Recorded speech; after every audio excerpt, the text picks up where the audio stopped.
Question है, यह दिया है कि कोण एक्स वाई जेड बराबर 64 डिग्री है और एक्स वाई को बिंदु P तक बढ़ाया गया है। दी हुई सूचना से एक चित्र खींचिए। यदि किरण वाई क्यू कोण जेड वाई पी को समद्विभाजित करती है तो कोण एक्स वाई क्यू और प्रतिवर्ती कोण क्यू वाई पी के मान ज्ञात कीजिए। सबसे पहले इसका चित्र बना लेते हैं। देखिए यहाँ पे पहले दिया है कि एक्स वाई क्यू बराबर 60 डिग्री, यहाँ पे कोण एक्स वाई जेड बराबर 64 डिग्री।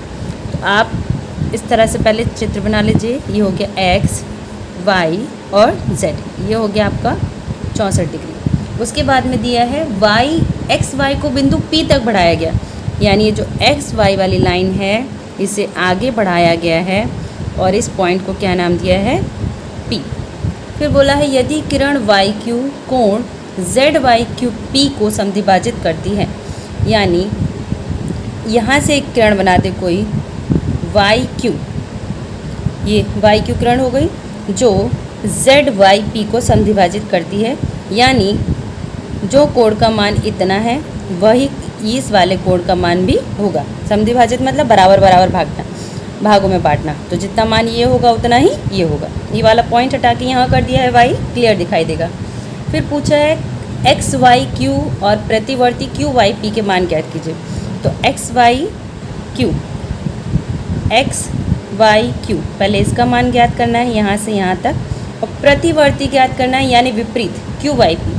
तो क्यू वाई पी इसको छोड़ के जो बचेगा वो निकालना है। ठीक है, ये चित्र अगर दिक्कत कर रहा है तो इसे घुमा के भी हम बना सकते हैं। इसको हम इस तरह से अगर बना लेंगे तो ये ज़्यादा अच्छे से समझ में आएगा। ठीक है, तो एक्स वाई जेड आपका 64 डिग्री है। वाई एक्स वाई को आगे बढ़ाने पर बिंदु P ये आया, जबकि वाई क्यू जो है वो जेड वाई पी को समद्विभाजित करती है। ठीक है, समद्विभाजित का मतलब इतना भाग और इतना भाग दोनों बराबर होगा, इसलिए दोनों x मान लिए जाएंगे। अब आप देखिए सीधी रेखा पर ये कोण का योग कितना हो जाएगा 180 डिग्री। रैखिक युग्म से हम लगा लेंगे तीनों को, चाहे तो डायरेक्ट लिख लीजिए x डिग्री प्लस 64 डिग्री बराबर आपका हो जाएगा 180 डिग्री। एंगल के रूप में लिखना चाहें तो यहाँ लिख लेंगे angle P Y Q plus angle Q Y Z plus angle Z Y X बराबर 180 डिग्री।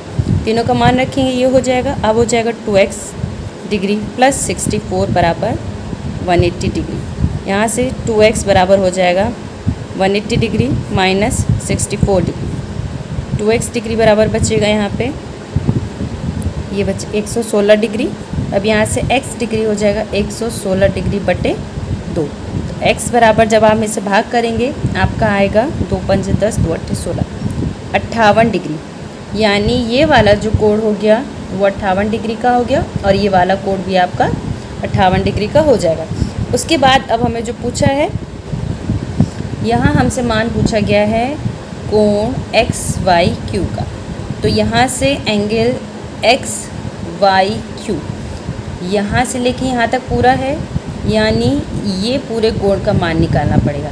इसका मतलब ये भी आएगा और ये भी आएगा, तो दोनों को प्लस कर देंगे, मान निकल आएगा। यहाँ लिखेंगे angle Q Y Z plus angle Z Y X या एक्स वाई जेड पूरा, इसका मान है आपका 58 डिग्री और इसका आपका है 64 डिग्री। तो ये हो जाएगा 122 degree. Angle X Y Q आपका हो जाएगा 122 डिग्री आंसर। लास्ट पूछा है प्रतिवर्ती का, यहाँ लिखेंगे फिर से, चूँकि प्रतिवर्ती किसकी पूछी है, एंगल क्यू वाई पी की। तो यहाँ क्यू वाई पी पहले देख लेते हैं। तो क्यू वाई पी यानी इस कोण को छोड़ के जो भी बचा है, इस कोण को छोड़ के ये वाला पूरा बचा है यहाँ से यहाँ तक। तो हम क्या करते हैं, 360 में से माइनस करेंगे।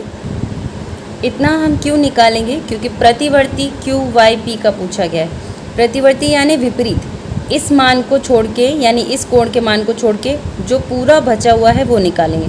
तो किसी भी बिंदु पर कोई भी एंगल 360 डिग्री का बनता है, तो इसीलिए 360 में से हम ये वाला मान अगर घटा देंगे तो हमारा प्रतिवर्ती निकल आएगा। इसलिए यहाँ लिखेंगे 360 डिग्री माइनस इस एंगल का मान क्या है 58, तो यहाँ लिखेंगे एंगल क्यू वाई पी।